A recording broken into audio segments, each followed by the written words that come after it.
পরিবারের সুখ শান্তি আর উন্নত জীবনের আশায় স্ত্রী সন্তান ও মা বাবাকে ছেড়ে মাত্র ৫ মাস আগে সৌদি আরবে পাড়ি জমিয়েছিলেন মাসুক মিয়া। প্রবাসে চাকরি করে পরিবার পরিজন নিয়ে ভালোই কাটছিল তার জীবন, কিন্তু সম্প্রতি এক সড়ক দুর্ঘটনায় থেমে যায় মাসুকের জীবনের চাকা। মৃত্যুর ২০ দিন পর তার মরদেহ বাড়িতে ফিরেছে।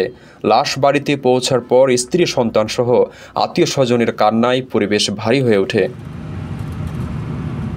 মাসুক মিয়া হবিগঞ্জ জেলার চুনারুঘাট উপজেলার মিরাশি গ্রামের জহুর আলীর ছেলে। সংসারে তার স্ত্রী ও ১.৫ বছরের আফনান নামের একমাত্র ছেলে রয়েছে। পরিবার জানায়, মাসুক মিয়া মাত্র ৫ মাস পূর্বে চাকরি নিয়ে সৌদি আরব যান। ভালোই চলছিল তার সহকর্মীদের নিয়ে প্রবাস জীবন। ৭ জানুয়ারি সৌদি আরবে এক সড়ক দুর্ঘটনায় প্রাণ হারান মাসুক। যদিও এ ঘটনার পর তার লাশ দেখতে পাবেন কিনা এ নিয়ে দুশ্চিন্তায় পড়েন অসহায় বাবা মা ও তার স্ত্রী স্বজন।